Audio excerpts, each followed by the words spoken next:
Buenos dias. Breakfast with the King, day 18. Man, it's beautiful. Familia Primaveras. Appreciate all the accountability. Picked up in Matthew chapter 6 and didn't get out of Matthew chapter 6 this morning as well. It's so filled with fire, really. So it starts off with Jesus. Now, he's on the sermon. He's on the mount, preaching the Sermon on the Mount is what it's referred to as. And he starts off this chapter with a phrase, "Be careful not to do your acts of righteousness before men, to be seen by men." And he says, be careful.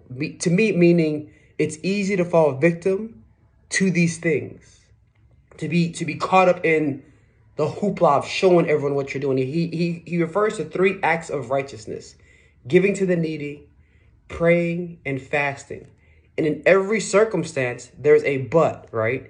He says, in regards to giving to the needy, "But when you give to the needy, do not let your left hand know what your right hand is doing, so that your giving may be in secret. Then your Father who sees what is done in secret will reward you." Every time I see a will, I underline it. In regards to praying, he says, "But when you pray, go into your room, close the door, and pray to your Father who is unseen. Then your Father who sees what is done in secret will reward you." That's twice now.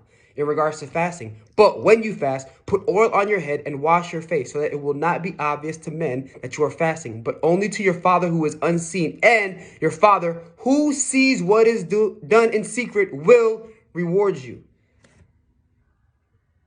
Message there, right? And then in regards to prayer, I have a bunch of notes here. The big one for me is your Father knows what you need before you ask him.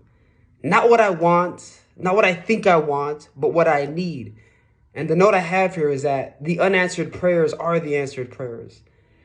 I have to have a reliance on him, a trust in him over my feelings, over my comfort, over my desire for whatever brings me peace to my flesh. I must put that aside to understand that whatever he provides, he knows that I need it over what I want.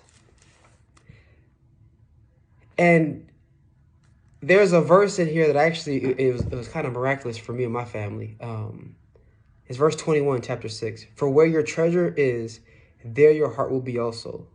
The eye is the lamp of the body. If your eyes are good, your whole body will be full of light."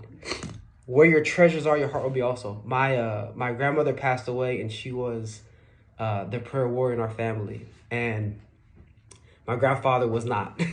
And as you fast forward, she passed away before him. Years later, as his time is coming, he's realizing that the only way to see his treasure was to understand what she had known for all of these years, which is the gospel of Jesus Christ. And so I watched my grandfather miraculously turn his entire mindset and life around. Not him. I watched the Holy Spirit do that to him, because his treasure was his wife at that time, right? And she was in heaven. And it was just beautiful, man, to see God make a change in someone's heart.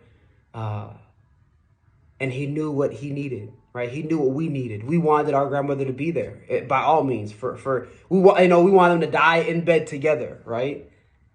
But God had a completely different plan. And because of that, I can sit here and rejoice knowing that I will see my grandfather in heaven, because I watched the man take his life and give it to Christ.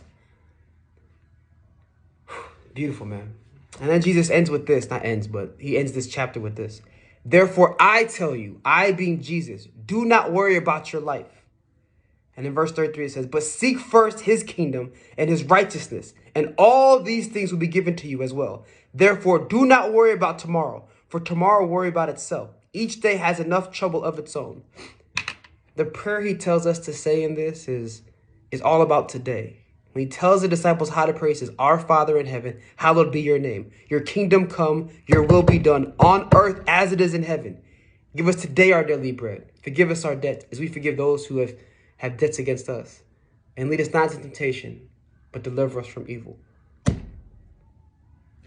My prayer today is that we do just that I do just that I take all my worries, all my concerns, and understand that my Father in heaven knows what I need, not what I want.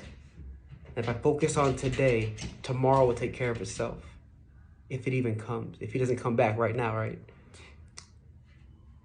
Good time this morning. Breakfast with the King, day 18. Love y'all. God bless.